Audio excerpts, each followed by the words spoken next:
இன்றைய வகுப்பில் ஈஷாவாஸ்யோபனிஷத்திற்கு சாரத்தை பார்க்கின்றோம்.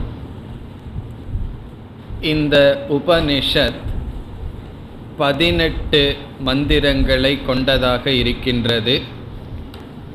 சிறிய உபனிஷத்தாக இருந்த போதிலும் சொல்ல வேண்டிய கருத்துக்களை இந்த உபனிஷத் கூறுகின்றது. 18 மந்திரங்களை நாம் 3 பகுதிகளாக முதலில் பிரிக்கின்றோம். முதல் 8 மந்திரங்கள் வேதாந்த கருத்தை கொண்டதாக இருக்கின்றது. முதலாவது மந்திரத்திலிருந்து 8வது மந்திரம் வரை வேதாந்தமேதான் இங்கு பேசப்படுகின்றது.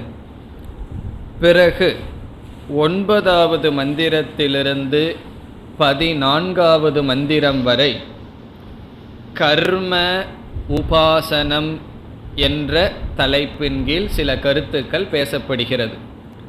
உபாசனம் என்றால் தியானம், கர்ம என்றால் செயல்கள், தியானம் என்கின்ற தலைப்பில் சில கருத்துக்கள். பிறகு 15வது மந்திரத்திலிருந்து 18வது மந்திரம் வரை பிரார்த்தனையானது பேசப்படுகின்றது. பிரார்த்தனை செய்யப்படுகின்றது. பிரார்த்தனை என்றால் வழிபாடு, இறைவனை நோக்கி நாம் செய்கின்ற வழிபாடு பிரார்த்தனை. ஆகவே இந்த 18 மந்திரத்தை கொண்ட ஈஷாவாஸ்யோபனிஷத்தை நாம் இவ்விதம் 3 பகுதிகளாக பிரித்துவிட்டோம். வேதாந்த பாகக, கர்ம உபாசனா பாகக, பிரார்த்தனா பாகக. இதில் பிரார்த்தனையும் கர்ம உபாசனையும் வேதாந்தத்திற்கு நேரடியான தலைப்பு அல்ல. ஆனால் அவைகளும் வேதாந்தத்திற்கு பக்குவப்படுத்துவதற்கு ஒரு படியாக அமைகின்ற கருத்துக்கள். இவைகளெல்லாம் தேவையற்றது என்று நாம் புரிந்து கொள்ளக்கூடாது. தேவையற்றதாக இருந்தால் உபனிஷத்திற்குள் வராது. இவைகளெல்லாம் படியாகவும் மைய கருத்து வேதாந்தம், அது முதல் 8 மந்திரங்களில் வருகின்றது. இப்பொழுது நாம் ஒவ்வொரு மந்திரமாக சுருக்கமாக செல்லலாம். இந்த உபனிஷத்தினுடைய முதல் மந்திரத்திற்கு செல்வோம். ஈஷாவாஸ்யம் இதம் சர்வம் யத்கிஞ்ச ஜெகத்யாம் ஜெகத் என்று துவங்குகின்றது. முதல் மந்திரத்திலேயே உபனிஷத் மிக முக்கியமான அல்லது சாஸ்திரத்தினுடைய மைய கருத்தை கூறிவிடுகின்றது. எப்படி உபனிஷத் துவங்குகின்றது? ஈஷாவாஸ்யம் இதம் சர்வம். இதம் சர்வம் என்ற சொல் படைக்கப்பட்டுள்ள அனைத்தையும் குறிக்கின்றது.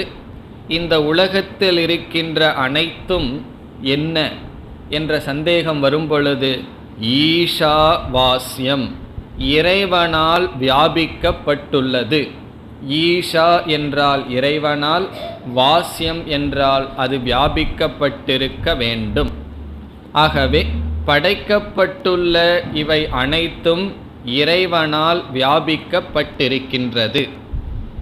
இதுதான் உபனிஷத் கொடுக்கின்ற அறிவு. இதிலிருந்து நாம் எடுத்துக்கொள்ள வேண்டிய கருத்து, ஒரு பொருள் இனி ஒன்றை முழுமையாக வியாபிக்க வேண்டும் என்றால் அது எப்படி இருக்க வேண்டும்? அந்த பொருளுக்கு காரணமாக அது இருக்க வேண்டும். களிமண் பானை என்பதற்கு காரணமாக இருப்பதனால் களிமண் ஆனது பானை முழுவதும் வியாபிக்கின்றது. பானை முழுவதும் ஒன்று எது வியாபித்திருக்கின்றது என்றால் களிமண். களிமண் தான் பானை முழுவதும் வியாபிக்க முடியும். தங்கம்தான் ஆபரணம் முழுவதும் வியாபிக்க முடியும்.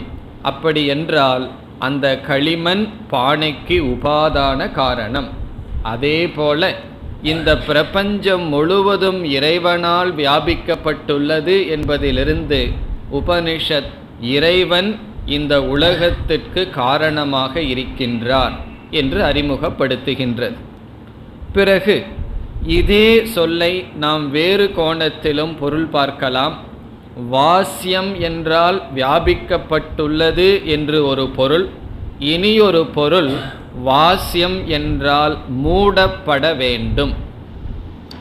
ஈஷாவாஸ்யம் என்றால் இந்த பிரபஞ்சத்தை இறைவன் என்கின்ற அறிவினால் மூடப்பட வேண்டும். ஆச்சாதனீயம். இந்த உலகத்தை நாம் உலகம் என்று நினைத்து கொண்டு வேறுபாட்டுடன் விவகாரம் செய்து வருகின்றோம். இங்கு உபனிஷத் என்ன சொல்கின்றது?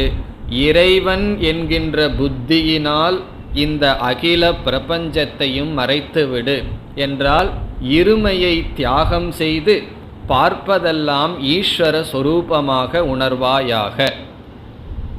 நான் ஏன் ஈஸ்வர சொரூபமாக பார்க்க வேண்டும்?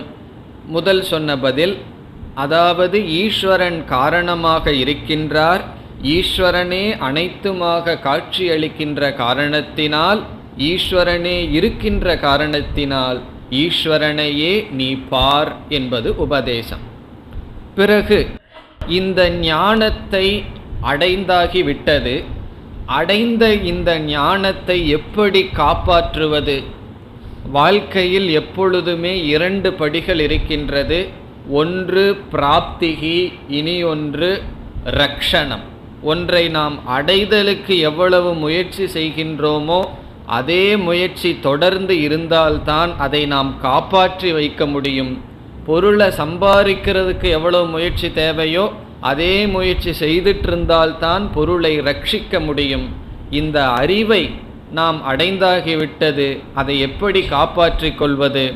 உபனிஷத் கூறுகின்றது, தேன த்யக்தேன புஞ்சிதாகா, தியாகத்தினால் உன்னை நீ காப்பாற்றிக்கொள். சாதாரணமாக இந்த உலகத்தில் என்ன சொல்வார்கள்? ஒன்றை நாம் காப்பாற்ற வேண்டும் என்றால் ஒன்றை அடைவதன் மூலமாக ஒன்றை நாம் காப்பாற்றுவோம். ஆனால் உபனிஷத் என்ன சொல்கின்றது? நீ விட்டு விடுவதினால் உன்னை நீ காப்பாற்றிக்கொள், இந்த தியாகத்தினால் உன்னை நீ காப்பாற்றிக்கொள் என்று சொல்கின்றது. இந்த உபனிஷத் மட்டும் இந்த கருத்தை சொல்லவில்லை, பல உபனிஷத்துக்கள் இந்த கருத்தை சொல்கின்றது. ந கர்மணா ந பிரஜயா ந தனேன தியாகே நைகே அமிர்தத்துவம் ஆனசுகு. ஏகே, சிலர் தியாகத்தினால் அமிர்தத்துவத்தை அடைந்தார்கள் என்று சொல்கின்றது. ஆகவே உபனிஷத் தியாகம் என்கின்ற சாதனையை சொல்கின்றது. இங்கு தியாகம் என்றால் எதையும் ஏற்றுக்கொள்ளாமல் என்னுடையது நான் என்கின்றதை தியாகம் செய்த. உண்மையிலேயே எந்த பொருளுமே நம்முடையது அல்ல. ஒரு பொருள் மீது என்னுடையது என்கின்ற பாவனை தான் என்னுடையதே தவிர உண்மையில் அந்த பொருள் என்னோடு சேர்ந்து பிறக்கவில்லை, என்னோடு சேர்ந்து இருக்கவில்லை. அது என்னுடையது. இந்த உடல் நான் என்கின்ற எண்ணம்தான் அந்த பொருளையும் நம்மையும் சேர்க்கின்றது. இங்கு தியாகம் என்றால் அகங்கார மமகார தியாகம். இந்த உடல், இந்திரியம், மனம் இவைகளில் நான் என்கின்ற தியாகம். பிறகு இந்த உடலுக்கு உதவி செய்கின்ற பொருள்கள் மீது என்னுடையது என்கின்ற தியாகம். மமகார அகங்கார தியாகத்தினால் உன்னை நீ காப்பாற்றிக்கொள். புஞ்சிதாகா என்று உபனிஷத் கூறியது. இந்த தியாகம் என்பதற்கு இனியொரு பொருளும் நம்மால் பார்க்கப்பட்டது. தியாகம் என்றால் முதலில் அகங்கார மமகார தியாகம், அல்லது இந்த உலகத்தையே நீ தியாகம் செய்வதனால் உலகத்திலிருந்து நீ காப்பாற்றப்படுகின்றாய். இந்த உலகம் இருக்கும் வரை இந்த உலகம் நமக்கு சம்சாரத்தை கொடுக்கின்றது. இந்த உலகத்தை துறந்து விட்டால் துறந்த ஒன்று நமக்கு துயரத்தை கொடுக்காது. பிறகு உலகத்தை எப்படி தியாகம் செய்தல் என்றால் உலகத்தில் இருக்கின்ற சத்தியத்துவ புத்தியை விட்டுவிட வேண்டும். இந்த உலகம் மித்தியா, வெறும் தோற்றம் என்று புரிந்து கொள்ள வேண்டும். அவ்விதம் புரிந்து கொண்டால் ஒருவன் தன்னை காப்பாற்றி கொண்டவன் ஆகின்றான். பிறகு இறுதியாக இதே மந்திரத்தில் சொல்லப்பட்ட கருத்து, மா கிருத கஸ்யஸ்வித்தனம், யாருடைய பொருளையும் அபகரிக்க முயற்சி செய்யாதே. கஸ்யஸ்வித்தனம், யாருடைய பொருளையும் மா கிருதக, நீ அபகரிக்க முயற்சி செய்யாதே. இதை வேறு விதத்தில் சொன்னால், மா கிருத, நீ பொருளை அபகரிக்காதே, கஸ்யஸ்வித் தனம், தனம் யாருடையது என்றும் ஒரு ஆக்ஷேபனை.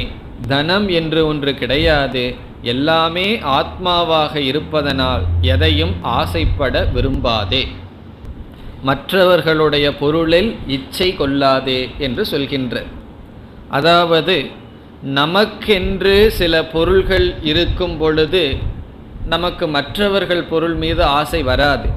நமக்கு எல்லா பொருள்களும் நஷ்டமாகி விட்டவுடன் நம்முடைய மனம் நம்மை அறியாமல் மற்றவர்களுடைய பொருளின் மீது ஆசை வரலாம். நாம் விரும்பியே சந்நியாசம் செய்ததற்கு பிறகும் கூட மற்ற பொருள்கள் மீது, மற்றவர்களுடைய பொருள்கள் மீது உரிமை கொண்டாட மனம் வரலாம். அப்படி வந்தால் உபனிஷத் எச்சரிக்கின்றது, அப்படி நீ செய்யாதே. ஆகவே இந்த ஒரு மந்திரம், இந்த ஒரு மந்திரமே கம்ப்ளீட், முழுமையான மந்திரம். முதல் வரியில் ஞானத்தை கொடுக்கின்றது. ஈஸ்வரனே அனைத்துமாக இருக்கின்றார், ஈஸ்வரனே இந்த பிரபஞ்சத்திற்கு காரணமாக இருக்கின்றார். காரணமாக இருக்கின்ற இறைவனும் இறைவனிடம் வந்த இந்த பிரபஞ்சமும் வேறல்ல, ஒன்றுதான் என்று சொல்லப்பட்டது.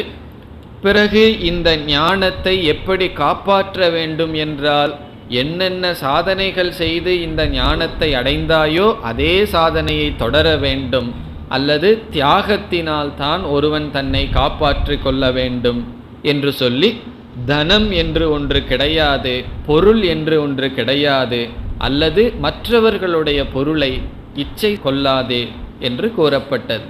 ஆகவே முதல் மந்திரம் முக்கியமான கருத்தை உபனிஷத் கூறிவிட்டது. இனி நாம் இரண்டாவது மந்திரத்திற்குள் செல்வோம்.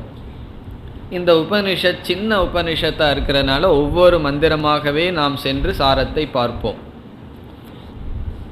இந்த இரண்டாவது மந்திரத்தில் முதல் மந்திரத்தில் சொல்லப்பட்ட அறிவை கிரகிப்பதற்கு யாருக்கு சக்தி இல்லையோ அவர்களை குறித்து இரண்டாவது மந்திரம் பேசப்படுகின்றது. இறைவனை பற்றிய அறிவானது முதல் மந்திரத்தில் புகட்டப்படுகின்றது. அதை கேட்டு புரிந்து கொள்வதற்கு யாருக்கு மனப்பக்குவம் இல்லையோ, இறைவனை பற்றிய அறிவு ஏற்படுவதற்கு யாருக்கு தகுதி இல்லையோ அவர்களுக்கு இந்த இரண்டாவது மந்திரம் சொல்லப்படுகின்றது. அல்லது வேறு மொழியில் கூறினால், அனைத்துமே இறைவனாக பார்க்கப்பட வேண்டும் என்று கூறப்பட்டது. ஈஷா வாஸ்யம் என்றால் இந்த உலகத்தை ஈஸ்வரனுடைய திருஷ்டியினால் மூட வேண்டும் என்றால், இந்த உலகத்தை பார்க்கும் பொழுது எந்த பொருள்கள் மீதும் விருப்பம் இருக்கக்கூடாது, வெறுப்பும் இருக்கக்கூடாது, ஈஸ்வரனாக பார்க்கப்பட வேண்டும் என்று சொல்லப்பட்டது.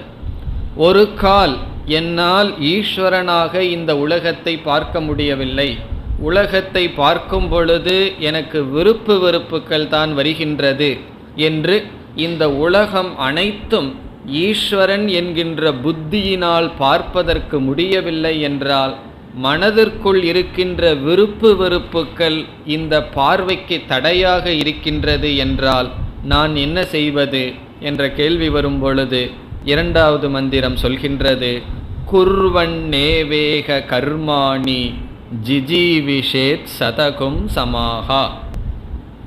இரண்டாவது மந்திரத்தினுடைய சாரம் கர்ம யோகம். கர்ம யோகத்தை செய் என்பதுதான் இரண்டாவது மந்திரத்தினுடைய சாரம். அதையும் உபனிஷத் எப்படி சொல்கின்றது? அதாவது ஒரு மனிதனாகிய ஒருவன் நான் மனிதன் என்கின்ற அபிமானம் இருக்கும் பொழுது, துவயி நரே என்று உபனிஷத் கூறுகின்றது.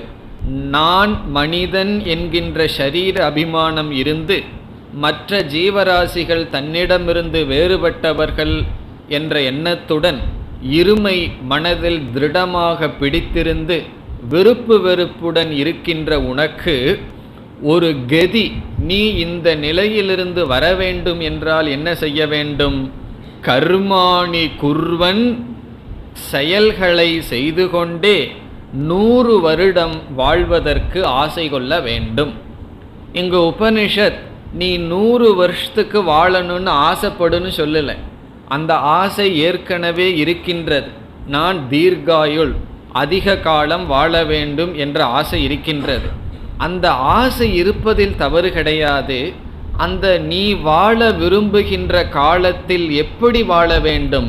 கர்மாணி குர்வன். இந்த இடத்துல கர்மாணி என்றால் நித்திய நைமித்திக கர்மங்கள், நம்முடைய கடமைகள். உன்னுடைய கடமைகளை செய்து கொண்டேதான் நீ வாழ விரும்ப வேண்டும். வாழ விரும்பாதன்னு உபனிஷத் சொல்லல. வாழ விரும்பலாம். நீ வாழ விரும்பினால் உன்னுடைய கடமைகளை செய்து கொண்டுதான் நீ வாழ வேண்டும். அப்படி வாழ்வதனால் என்ன பிரயோஜனம்? ந கர்ம லிப்யதே. இவ்விதம் நீ வாழ்ந்தால் கர்மமானது உன்னை பந்தப்படுத்தாது. மனதில் இருக்கின்ற விருப்பு வெறுப்புக்கள் உன்னிடமிருந்து நீங்கிக் கொண்டே வரும். அவ்விதம் விருப்பு வெறுப்புக்கள் மனதிலிருந்து நீங்க எது உண்மை எது பொய் என்கின்ற அறிவு தோன்றும். இதை விவேகம் என்று சொல்கின்றோம். பிறகு விருப்பு வெறுப்புக்கள் மனதிலிருந்து குறையும்.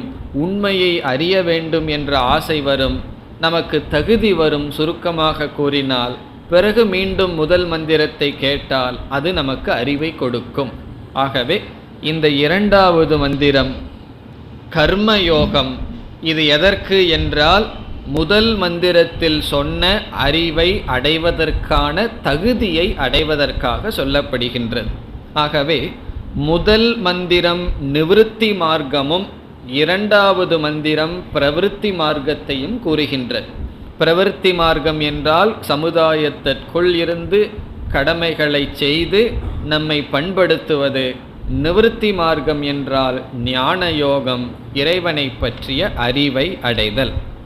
இனி நாம் 3வது மந்திரத்திற்கு வருவோம். இந்த மந்திரத்தினுடைய சாரம், அறியாமையில் இருப்பவர்களை உபனிஷத் நிந்தனை செய்கின்றது. உபனிஷத்து கூட அறியாமையில் இருப்பவர்கள் என்ன செய்கின்றார்கள், அவர்களுடைய நிலை என்ன என்று சொல்லும் பொழுது, ஆத்மகனோ ஜனாகா, அவர்கள் தங்களை தாங்களே கொன்று விடுகிறார்கள், அதாவது தற்கொலை செய்கிறார்கள் என்று உபனிஷத் கூறுகின்றது. அறியாமையில் இருப்பவர்களை நிந்திப்பதன் மூலம் வித்வான்களை, அறிவுடன் இருப்பவர்களை உபனிஷத் ஸ்துதி செய்கின்றது. ஆகவே இந்த மந்திரத்தினுடைய சாரம் என்னவென்றால், அறியாமையில் இருப்பவர்களை நிந்திப்பது என்பது இந்த உபனிஷத்தினுடைய நோக்கமல்ல. ஞானத்தை அடைபவர்களை உயர்வாக சொல்வதுதான். அல்லது அறியாமையில் இருப்பவர்கள் துயரத்தில் இருப்பார்கள் என்று சொல்கின்றது. அசுர்யாநாம தே லோகாஹா அந்தேன தமசா விருதாஹா. இங்கு லோகம் என்ற சொல்லுக்கு பொருள் ஷரீரம். அடர்ந்த இருளை உடைய இந்த உடல்களை மனிதர்கள் அடைகிறார்கள். யார்? இறந்ததற்கு பிறகு தன்னையே அறியாதவர்கள். தன்னை அறியாதவர்கள் தன்னையே கொல்வதற்கு சமம் என்று சொல்லப்படுகிறது. ஆகவே 3வது மந்திரம் வித்துவத் ஸ்துதி, ஞானியினுடைய ஸ்துதி. அதை வேறு விதமாக செய்யப்பட்டது. இனி நாம் 4வது மந்திரத்திற்கு வருவோம். 4வது மந்திரமும் 5வது மந்திரமும் பிறகு 8வது மந்திரம். இந்த 3 மந்திரங்களும் ஆத்ம தத்துவத்தை அத்தியாரோப அபவாத நியாயப்படி விளக்குகின்றது. இந்த 3 மந்திரமும் நேரடியாக ஆத்மாவினுடைய தத்துவம் விளக்கப்படுகின்றது. அத்தியாரோப அபவாத முறை என்றால், நாம் அறியாமையினால் எது இருக்கின்றது என்று நினைத்து கொண்டிருக்கின்றோமோ அதை இருப்பதாகவே உபனிஷத் முதலில் ஏற்றுக்கொள்கின்றது. அவ்விதம் ஏற்றுக்கொண்டதற்கு பிறகு அது இல்லை என்று உபனிஷத் நிராகரிக்கின்றது. முதலில் ஏற்றுக்கொள்ளுதல் அது அத்தியாரோபம், பிறகு இல்லை என்று சொல்லுதல் அபவாதம். ஒரு மனிதன் மாலை நேரத்தில் பாம்பை பார்க்கின்றான். கயிற்றை பார்க்கின்றான். கயிற்றை பார்த்து அது பாம்பு என்ற எண்ணத்தில் அவன் விழுகின்றான். காரணம் என்ன? அவனுடைய பார்வையில் குறை அல்லது அறியாமை. இனி ஒருவனுக்கு அது கயிறு என்று சரியாக தெரிகின்றது. இந்த கயிறு என்று சரியாக தெரிந்தவன் அவனுக்கு எப்படி உபதேசம் செய்வான்? இந்த பாம்பானது கயிர் என்று உபதேசத்தை செய்கின்றான். அறியாமையினால் பார்க்கப்பட்ட பாம்பு அறியாமையுடன் இருப்பவனுக்கு தெரிகின்றது. அறிவுடன் இருப்பவனும் பாம்பு என்ற சொல்லை பயன்படுத்துகின்றான். அது எதற்காக என்றால் அவனுடைய திருஷ்டியை தான் எடுத்துக்கொண்டு பிறகு அவனுடைய அறியாமையை நீக்குதல். அதே போல இந்த உலகம் என்று ஒன்று இருப்பதாக நாம் அனுபவிக்கின்றோம். இந்த உடல் என்று இருப்பதாக நாம் அனுபவிக்கின்றோம். மனம் என்று ஒன்று இருப்பதை நாம் அனுபவிக்கின்றோம். இவைகளையெல்லாம் இருப்பதாக நாம் அனுபவித்து கொண்டிருக்கின்றோம். இவைகளை எடுத்த உடனே இல்லைன்னு சொல்லிவிட்டால் நம்மால் ஏற்றுக்கொள்ள முடியாது. ஆகவே உபனிஷத் இவைகளையெல்லாம் சிருஷ்டி தோன்றியுள்ளது என்று ஏற்றுக்கொள்கின்றது. இந்த உலகம்னு தோன்றியிருக்கின்றது, உடல்னு ஒன்று தோன்றியிருக்கின்றது, பஞ்சபூதங்கள் என்றெல்லாம் ஏற்றுக்கொள்கின்றது. அதற்கு பிறகு இதற்கு ஆதாரமாக இருக்கின்ற ஆத்மாவை காட்டியதற்கு பிறகு இந்த காரியம் என்பது மித்யா, வெறும் தோற்றம், உண்மையில் இருப்பது சத் சுரூபமான பிரம்ம என்று இவைகளை நீக்குகின்றது. அப்படி ஏற்றுக்கொண்ட பிரபஞ்சத்தை நீக்குவது அபவாதம் என்று பெயர். இந்த அடிப்படையில் ஆத்மாவானது விளக்கப்படுகின்றது. எப்படி விளக்கப்படுகின்றது? அநேஜத் ஏகம் மனசோ ஜெவியக. முதலில் அநேஜத் என்று ஆத்மாவானது சலனமற்றது, ஒரு விதமான செயலையும் செய்வதில்லை, சலனமில்லாமல் இருக்கின்றது என்று சொல்லப்படுகின்றது. பிறகு எவ்வளவு ஆத்மா இருக்கின்றது என்றால் ஏகம், ஒரே ஒரு ஆத்மாதான் இருக்கின்றது. எல்லா சரீரத்திற்குள் இருக்கின்ற ஆத்மா ஒன்றுதான், ஏகம். பிறகு சலனமற்றது என்று சொல்வது ஆத்மாவினுடைய உண்மையான தன்மை. பிறகு நம்முடைய மனதினுடைய துணை கொண்டு ஆத்மா விளக்கப்படுகின்றது. மனசக ஜெவியக, மனதை காட்டிலும் வேகமாக செல்கின்றது. அசைவற்றது என்று கூறி பிறகு மனதை காட்டிலும் வேகமாக செல்கின்றது என்று முரண்படுவது போல் ஏன் உபனிஷத் கூறுகின்றது என்றால், நம்முடைய மனசானது செயல்படும் பொழுது நாம் என்ன நினைக்கின்றோம்? நான் செயல்படுகின்றேன். இப்போ நம்முடைய மனசு ரொம்ப வேகமாக சிந்திக்குதுன்னு வச்சுக்குவோம். நம்ம என்ன சொல்லுவோம்? நான் வேகமாக சிந்திக்கின்றேன், தேவையற்ற எண்ணங்கள் வந்து செல்கின்றது என்று சொல்வோம்.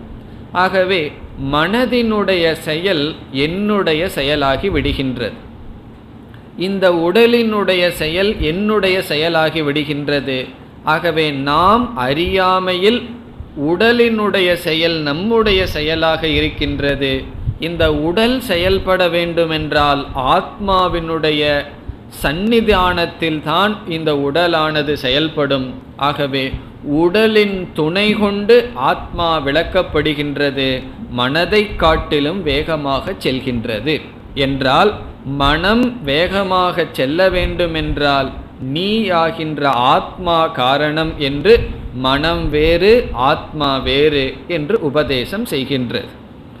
பிறகு இவ்விதம் கூறியதற்கு பிறகு அடுத்த மந்திரத்திலும் இதே கருத்துதான், 5வது மந்திரத்திலும் இதே கருத்துதான் சொல்லப்படுகின்றது. அதாவது ஏஜதி ந ஏஜதி, அது அசைகின்றது அசையவில்லை, அருகில் இருக்கின்றது தூரத்தில் இருக்கின்றது என்றெல்லாம் உபதேசம் செய்யப்படுகின்றது. அது உள்ளேயும் இருக்கின்றது வெளியேயும் இருக்கின்றது. இதுதான் உபனிஷத்தினுடைய முறை. பாரடாக்சிக்கல் சென்டென்ஸ் என்று சொல்வார்கள். அதாவது உபனிஷத்தை நாம் முறையாக படிக்காமல் நம்மளாக முறையாக கேட்காம நம்மளாக படித்தோம்னு சொன்னால் நமக்கு இந்த சந்தேகமெல்லாம் வந்துவிடும். எப்படி முரண்பாடாக உபனிஷத் பேசுகின்றதே என்று. அல்லது உபனிஷத்துக்கு இப்படி முரண்பாடா பேசணும்னு ஆசையா என்று நமக்கு சந்தேகம் தோன்றும். வேறு வழி இல்லாமல் உபனிஷத் வார்த்தைகளை கையாண்டு வாக்கியத்தினால் உணர்த்த முடியாததை உபனிஷத் உணர்த்த முயற்சி செய்வதனால் வேறு வழி இல்லாமல் உபனிஷத் இவ்விதம் செய்கின்றது. காரணம் என்னவென்றால், நாம் வாக்கினால் விளக்க முடியாத தப்பை செய்துள்ளோம். நான் அறிவு சுரூபமானவன், அப்படிப்பட்ட நான் ஜடமான ஒன்றை நான் நினைச்சிட்டு இருக்கேன். இது ஏன் நினைச்சேன்னு சொன்னால் அதையும் வாக்கினால் விளக்க முடியாது. ஆகவே வாக்கினால் விளக்க முடியாத தவறை செய்த ஒருவனிடம் வாக்கினால் விளக்க முடியாத விஷயத்தை முரண்படுவது போன்ற வார்த்தையினால் தான் உபனிஷத்தானது விளக்க வேண்டியது வரும். ஆகவே உள்ளேயும் இருக்கின்றது, வெளியேயும் இருக்கின்றது, அருகிலும் இருக்கின்றது, தூரத்திலும் இருக்கின்றது. இவ்விதம் சொல்வதிலிருந்து நமக்கு என்ன கிடைக்கின்றது? அது அருகேயும் கிடையாது, தூரத்திலும் இல்லை, உள்ளேயும் இல்லை, வெளியேயும் இல்லை. உள்ளே வெளியே அருகே தூரம் என்பதெல்லாம் உடலினுடைய அடிப்படை என்று நாம் புரிந்து கொள்ள வேண்டும். பிறகு 8வது மந்திரத்திற்கு நாம் செல்ல வேண்டும். 6, 7 வேறு கருத்து. 8வது மந்திரமும் அத்தியாரோப அபவாதத்துடன் சேர்ந்தது. ஆகவே நம்ம கருத்தினுடைய படி வந்தால் 4, 5, 8 இந்த 3 மந்திரங்கள் சேர்ந்து நமக்கு வருகின்றது. 8வது மந்திரத்திலும் எங்கும் போபவன் என்றெல்லாம் சொல்லி ஸ்தூல சரீரம், சூக்ஷ்ம சரீரம், காரண சரீரம், இப்படிப்பட்ட சரீரம் அற்றது என்றெல்லாம் உபனிஷத் கூறியது. அதாவது அகாயம், அவ்ரணம், சுத்தம் என்றெல்லாம் சொல்லி பாபத்தோடு சம்பந்தப்படாதது ஆத்மா. இதையெல்லாம் நம்ம கேட்கும் பொழுது ஆத்மா பாபத்தோடு சம்பந்தப்படாது, நான் பாபத்தோடு சம்பந்தப்படுவேன் என்று நினைக்கக்கூடாது. இங்கு ஆத்மா என்றால் நான் பாபத்தோடு சம்பந்தப்படாதவன் என்றெல்லாம் சொல்லி இந்த உலகத்தில் நடக்கின்ற அனைத்து நியதிகளும் இந்த ஈஸ்வரன் அல்லது ஆத்மா என்று ஒன்று இருப்பதை காட்டுகின்றது என்று சொல்லப்பட்டது. இனி நாம் 6, 7 இந்த மந்திரத்திற்கு செல்வோம். இந்த 6, 7 இந்த மந்திரமும் பிரசித்தமான மந்திரங்கள் அல்லது முக்கியமான மந்திரங்கள் என்றே சொல்லலாம். இதில் ஞானத்தினுடைய சொரூபம் சொல்லப்படுகின்றது. எது ஞானம்? ஒருவன் எப்படிப்பட்ட அறிவை உடையவனாக இருப்பான்? உபனிஷத் கொடுக்கின்ற ஞானத்தினுடைய லட்சணம் சொல்லி பிறகு ஞானத்தினுடைய பலன் சொல்லப்படுகின்றது. இந்த அறிவினால் என்ன பலனை நாம் அடைகின்றோம், இது எப்படிப்பட்ட அறிவு என்றும் சொல்லப்படுகின்றது. இது எப்படிப்பட்ட அறிவு? 6வது மந்திரத்தில் யக சர்வாணி பூதாணி ஆத்மனி ஏவ அனுபஷ்யதி.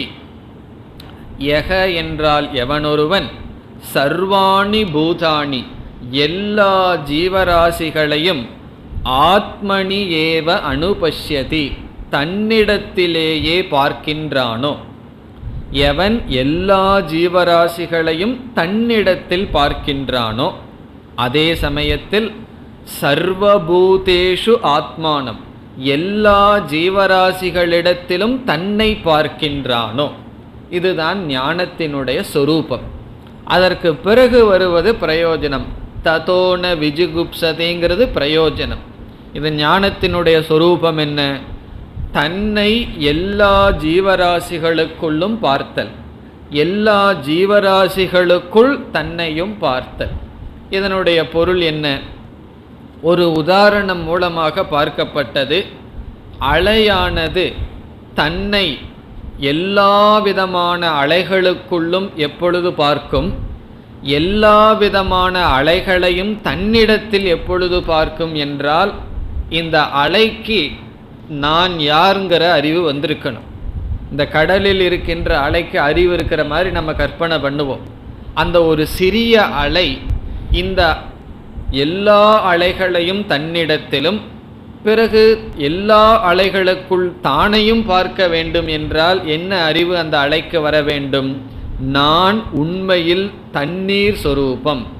இந்த அலை என்பது தண்ணீரின் மேல் ஏற்படுத்தப்பட்ட ஒரு நாமரூபம், அவ்வளவுதான். ஒரு பெரியது சிறியது வெண்மை இவைகளெல்லாம் நாமரூபம்.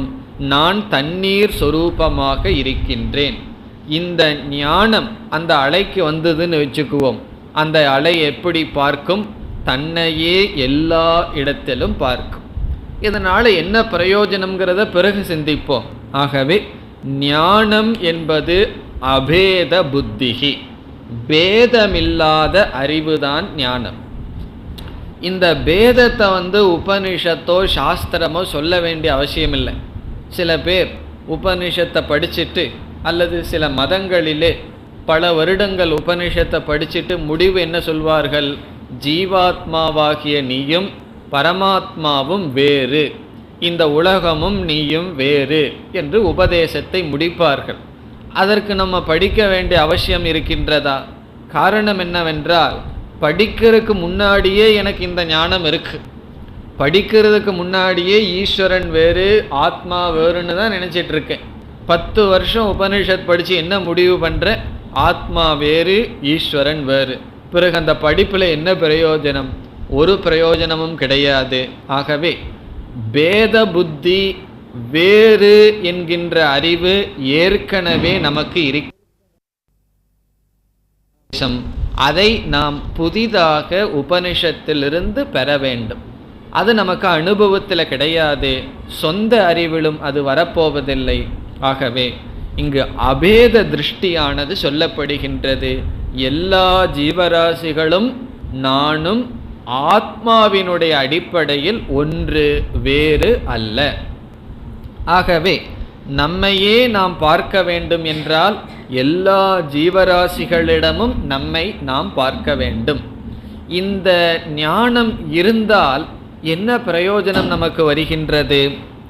ந ததோ விஜுகுப்சதே. இந்த ஞானத்திற்கு பிறகு ஒருவன் ந விஜுகுப்சதே. ந விஜுகுப்சதே என்றால் யாரையும் நிந்திக்க மாட்டான், யாரையும் வெறுக்க மாட்டான். இப்போ இந்த உலகத்தில் உள்ள ஒரு மனிதர்களை நாம் வெறுக்கின்றோம் என்றால் அதற்கு என்ன காரணம்? பல காரணம் சொல்கிறான். அவன் என்னை திட்டான், ஏமாற்றி விட்டான்னு பல காரணம் சொல்லலாம். எல்லா காரணம் சொன்னாலும் முதல் காரணம் அவன் வேறு நான் வேறு. இப்போ ஒருவன் நம்ம கையை கடிச்சிட்டாருன்னு வச்சுக்குவோம். நம்ம என்ன செய்வோம்? அவர் பல்லை உடைச்சிடுவோம். காரணம் என்ன? உன்னுடைய பல்லு என்னுடைய கையை கடிச்சிடுதுன்னு சொல்லி. நம்மளுடைய பல்லு சில சமயம் நம்ம நாக்கை கடிக்கிறது உண்டு. இப்போ நம்ம உடனே நம்ம பல்லை உடைக்கிறதுக்கு முயற்சி பண்ணுவோமா? இந்த பல்லே நீ தானே இந்த நாக்கை கடிச்சேன்னு சொல்லி உடைச்சிடுவோமா? உடைக்க மாட்டோம். காரணம் என்ன? இந்த நாக்கும் இந்த பல்லும் என்னுடையது. ஆகவே நான் அது என்னதான் தப்பு பண்ணாலும், முறுக்க கடிக்கிறதுக்கு பொதுவாக நாக்கை கடித்தாலும் நான் பொறுத்துக்குவேன். ஐயோ ஐயோன்னு சொல்லிட்டு பொறுத்துக்குவேனே தவிர என்னுடைய பல்லையே நான் உடைக்க மாட்டேன். காரணம் என்ன? இந்த ரெண்டுக்கும் ஒரு பேதம் நான் பார்ப்பதில்லை. ரெண்டுலேயும் நான்கிற புத்தி சமமாக இருக்கு. ஆனால் வெளி விஷயத்தில் வரும்பொழுது என்னாகின்றது? அவன் வேறு நான் வேறு என்று வரும்பொழுது, ஆகவே அவன் நீ இதை செய்கின்றாய், நீ எனக்கு துன்பத்தை கொடுக்கின்றாய் என்று நாம் வெறுக்கின்றோம், நிந்தனை செய்கின்றோம். இப்போ நம்ம 2 பேர்த்தோட பேசிகிட்டு இருந்தோம் அப்படின்னு சொன்னால் சாதாரணமாக நம்ம பேச்சில் என்ன வருது? மற்றவர்களை பற்றி நிந்தனையில் தான் காலமானது சென்று கொண்டே இருக்கின்றது. இந்த மௌன விரதம் இருக்கணும்னு சில பேர் ஆசைப்பட்டால் மௌன விரதமே இருக்க வேண்டாம். நான் என்னுடைய பேச்சு யாரை பற்றியும் குறை சொல்லக்கூடாது அப்படிங்கிற ஒரே ஒரு விரதம் எடுங்க. அதுவே மௌன விரதம் தான். அதுக்கு மேலே பேசுகிறதுக்கே விஷயம் இருக்காது. என்னத்தை பேச முடியும்? அல்லது சாமிஜி இனி ஒன்று சொல்லுவார், நீங்கள் எதையெல்லாம் பேசுகிறீங்களோ அதை ரெக்கார்ட் பண்ணி யார் முன்னாடி வேண்டுமானாலும் அதை போட்டு காமிக்கலாம் அப்படிங்கிற அறிவோடு நீங்கள் பேசணும். அப்படி பேசணும்னு சொன்னாவே இனி ஒருத்தரை பற்றி நம்ம மோசமாக பேசிடுவோமா? இப்போ நம்ம பேசுகிறதெல்லாம் ரெக்கார்ட் பண்ணி பப்ளிக்கில் போடுறாங்கன்னு வச்சுக்குவோம். அப்படி ஒரு அறிவு இருந்ததுன்னா நம்ம எவ்வளோ கவனமாக பேசுவோம்? அல்லது சிலதெல்லாம் பேசவே முடியாது. அதே போல் அது எதை குறிக்கின்றது என்றால் நம்மளுடைய பேச்சு எல்லாமே நிந்தனையில் இருக்கின்றது. மற்றவர்களை பற்றிய நிந்தனை, வெறுப்பு இவைகள் கலந்ததாக இருக்கின்றது. மற்ற ஜீவராசிகள், குறிப்பாக மற்ற மனிதர்கள் மீது நமக்கு வெறுப்பு இருந்து வருகின்றது. உபனிஷத் என்ன சொல்கின்றது? இந்த ஞானத்தினால் ஒருவன் வெறுப்பிலிருந்து விடுதலை அடைகின்றான். இனி ஒரு மனிதனை நான் திட்டல, நான் நிந்தனை செய்யவில்லை, வெறுக்கவில்லைன்னு சொன்னால் யாருக்கு விடுதலை கிடைக்குது? அவனுக்கு விடுதலை கிடைக்கல. அவனுக்கு அறிவு இருந்ததுன்னா நம்மளுடைய வெறுப்போ திட்டோ அவனை ஒன்றும் பண்ணாது. நமக்குத்தான் விடுதலை கிடைக்கின்றது. ஒருவரை நம்ம வெறுக்கலைன்னு சொன்னால் விடுதலை நாம் அடைகின்றோம். ஒருவரை நாம் நிந்திக்கவில்லை என்றால் விடுதலை நாம் அடைகின்றோம். நம்ம நினச்சிட்டு இருக்கோம் பாவம்னு ஒன்றை நான் திட்டாமல் விடுறேன் அப்படின்னு சொல்லி. நம்ம திட்டாமல் விட்டோம் அப்படின்னா பலன் நமக்கு, அவருக்கு பாவமோ இதோ கிடையாது. ஆகவே மற்றவர்கள் மீது வருகின்ற வெறுப்பு தான் நமக்கு சம்சாரமாக இருக்கின்றது. அது வரக்கூடாது என்றால் இந்த ஞானம் இருக்க வேண்டும். அல்லது இந்த ஞானம் வந்தால் அந்த வெறுப்பு, நிந்தனை என்பது நம்மை விட்டு சென்றுவிடும்.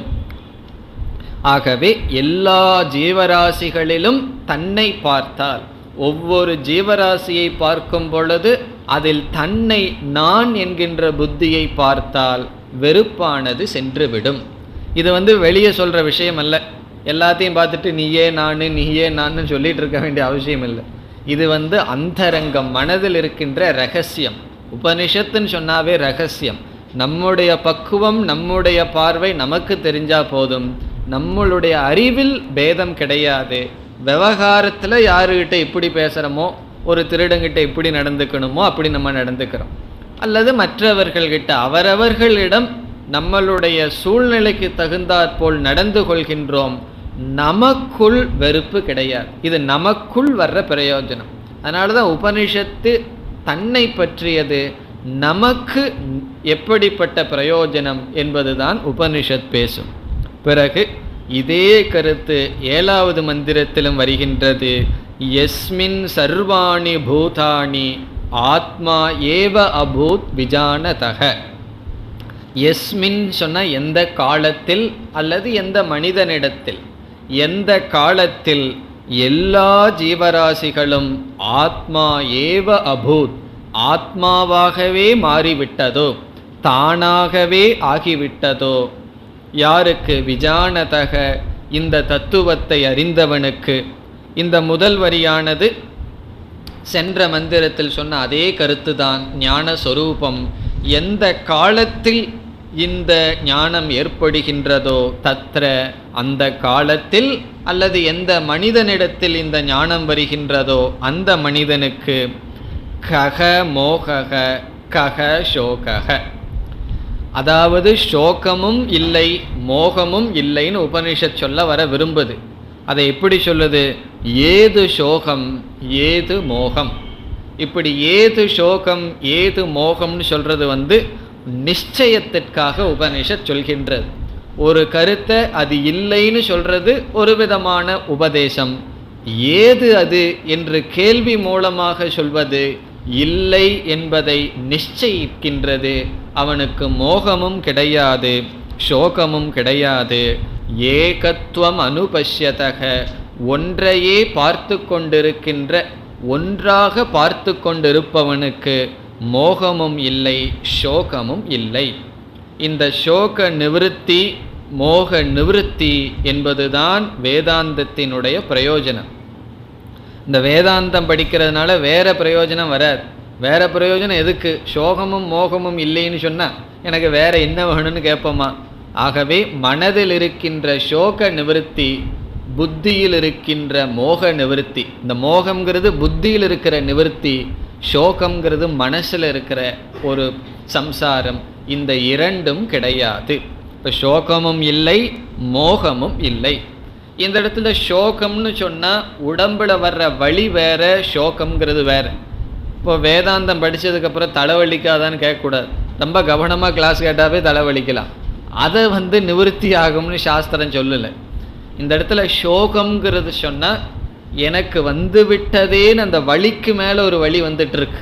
இப்படி நடந்துடுதே அப்படி நடந்துடுதே, பிறகு எதிர்காலத்தை குறித்த பயம், இறந்த காலத்தில் இப்படி நடந்துடுதேன்னு சொல்லி நம்ம யாரெல்லாம் நிந்தனை செய்தார்களோ அவர்களை நினைச்சாவே ஒரு வெறுப்பு, இப்படி நமக்குள்ளேயே வருகின்ற தாபங்கள் தான் சோகம் என்று சொல்லப்படுகின்றது. மோகம் என்றால் எது உண்மை எது பொய் என்று தெரியாமல் பொய்யான ஒன்றை உண்மை என்று நினைத்து கொண்டு நாடுதல், அவைகளெல்லாம் கிடையாது. ஆகவே சோகமும் இல்லை மோகமும் இல்லை என்று பல ஸ்ருதியுடன் இந்த வேதாந்த கருத்தானது முடிவடைகிறது. ஆகவே 1வது ஸ்லோகத்திலிருந்து 8வது ஸ்லோகம் வரை வேதாந்தத்தினுடைய கருத்துத்தான் இந்த உபனிஷத்தில் வந்தது. இதற்கு பிறகு நாம் 9லிருந்து 14 வரை சேர்ந்து பார்ப்போம்.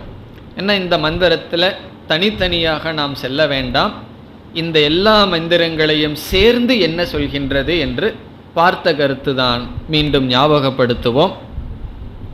இந்த 2வது பகுதியானது கர்ம உபாசனம் என்கின்ற தலைப்பின் கீழ் வருகின்றது. இதில் நாம் ஞாபகம் வைத்து கொள்ள வேண்டிய கருத்து என்னவென்றால், கர்ம என்றால் வேதத்தில் சொல்லப்பட்டுள்ள கடமைகள். எல்லா செயல்களும் கர்மன்னு எடுத்துக்கொள்ளக்கூடாது. வேத விகிதம் கர்ம, வேதத்தில் சொல்லப்பட்ட கடமைகளுக்கு கர்ம. உபாசனை என்றால் வேதத்தில் சொல்லப்பட்ட தியானம், இவ்விதம் தியானம் செய் என்று சொல்லப்பட்டது உபாசனை. இந்த வேதம் விகித்த நம்முடைய கடமைகளை 2 பிரயோஜனத்திற்காக செய்யலாம். ஒன்று லௌகிக சுகத்திற்காக, சொர்க்கம் முதலிய பிரயோஜனத்துக்காக செய்யலாம், அல்லது மன தூய்மைக்காக செய்யலாம். நிஷ்காமமாக செய்தால், பற்று அற்று செய்தால், பலனை எதிர்பார்க்காமல் செய்தால் கர்மத்தினுடைய பலன் மன தூய்மை அல்லது மோட்சத்துக்கு தகுதியாவது. அதே போல உபாசனை என்கின்ற தியானத்தை எந்த பலனையும் எதிர்பார்க்காமல் செய்தால் மன ஒருமுகப்பாடு என்கின்ற பிரயோஜனம், சித்த ஏகாகிரதம் அல்லது இந்திரிய கட்டுப்பாடு, மனக்கட்டுப்பாடு, சமக தமக முதலிய பிரயோஜனங்கள் வந்து அமையும். இந்த கர்மத்தையும் உபாசனையும் சகாமமாக ஆசையுடன் செய்தால், கர்மத்தை ஆசையுடன் செய்தால், அல்லது எனக்கு பிரயோஜனம் வேணும், நான் செய்கிற கடமைக்கு எனக்கு பிரயோஜனம் தேவை, லௌகிக சுகம் தேவை என்றால் இகலோகத்தில் சில பிரயோஜனம் கிடைக்கலாம், இறந்ததற்கு பிறகு சொர்க்கத்திற்கு செல்லலாம். அந்த கர்மவினை முடியும் வரை அங்கு இன்பத்தை அனுபவிக்கலாம்.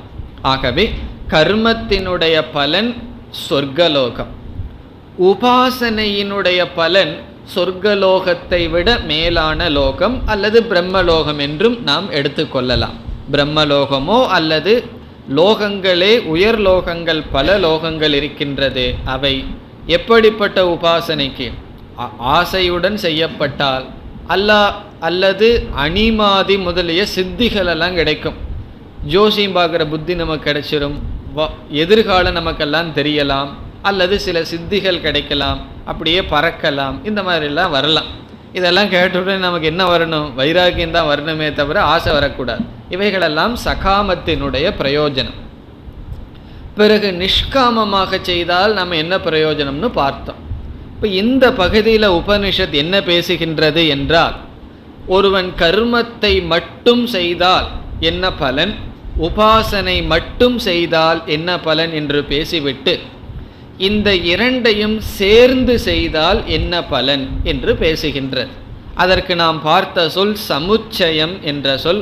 கர்மத்தையும் உபாசனையையும் ஆசையுடன் சேர்ந்து செய்தால் அதனுடைய பலன் இந்த சம்சாரத்திலேயே மேலான பலனான பிரம்மலோகம்.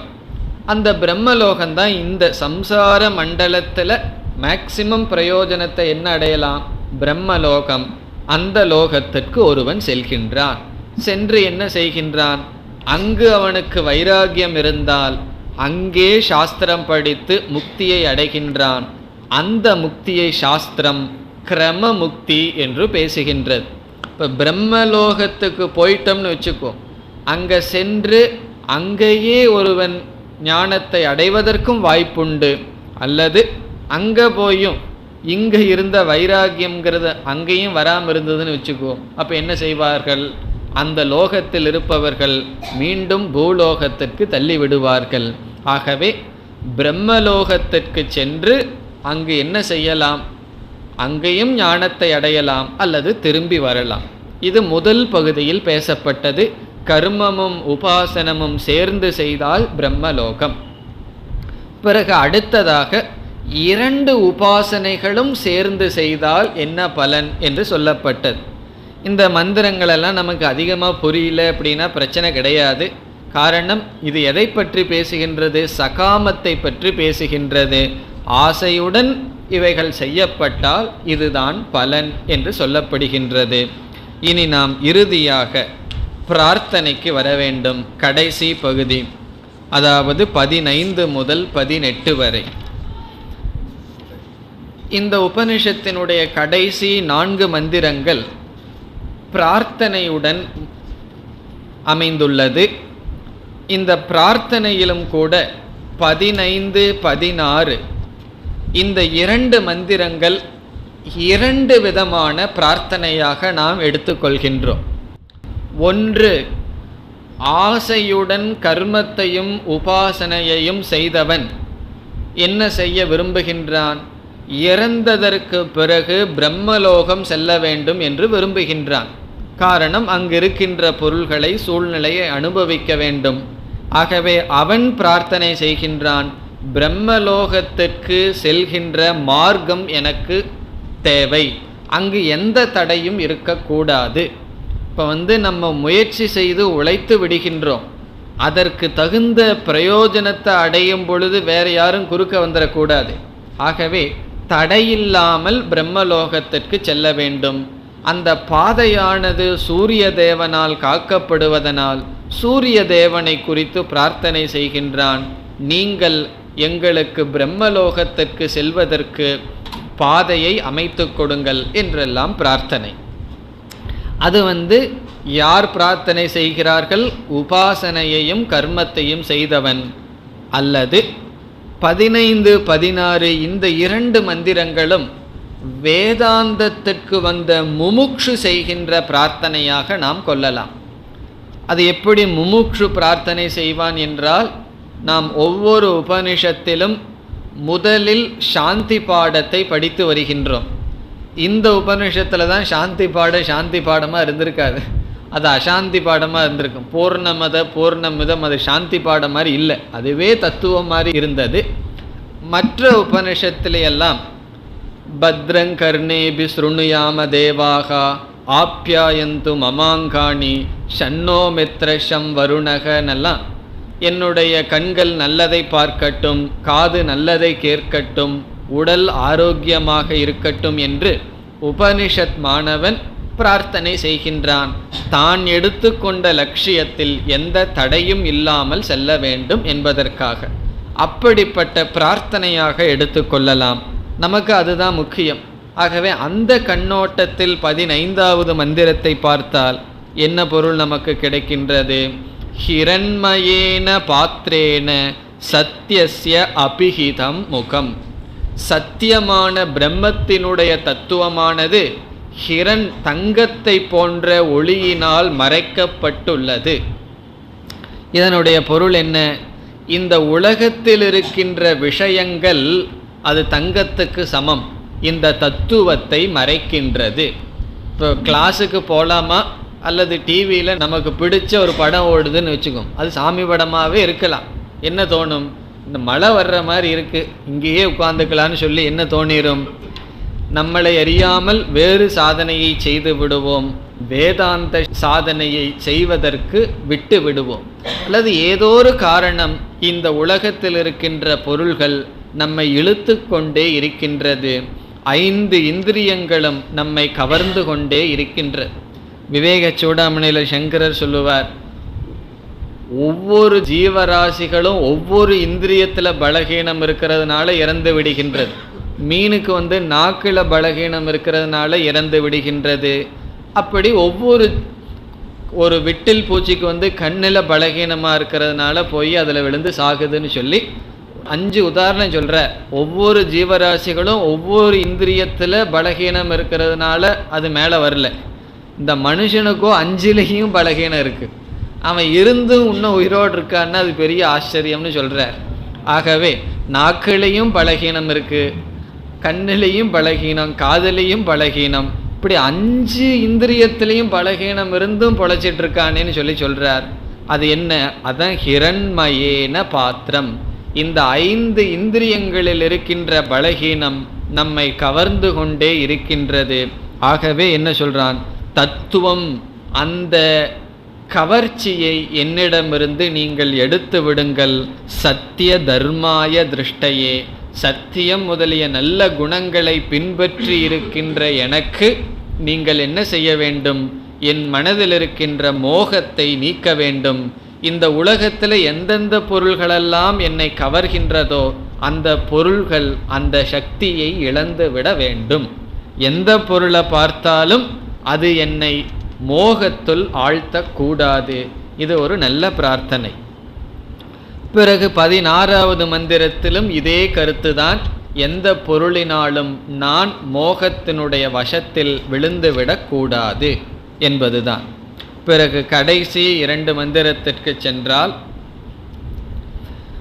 இந்த கடைசி 2 மந்திரங்கள் ஒரு முமுட்சுவனுடைய பிரார்த்தனை அல்ல, உபாசகர்களுடைய பிரார்த்தனை அல்லது கர்ம உபாசனத்தை சேர்ந்து செய்தவர்களுடைய பிரார்த்தனை.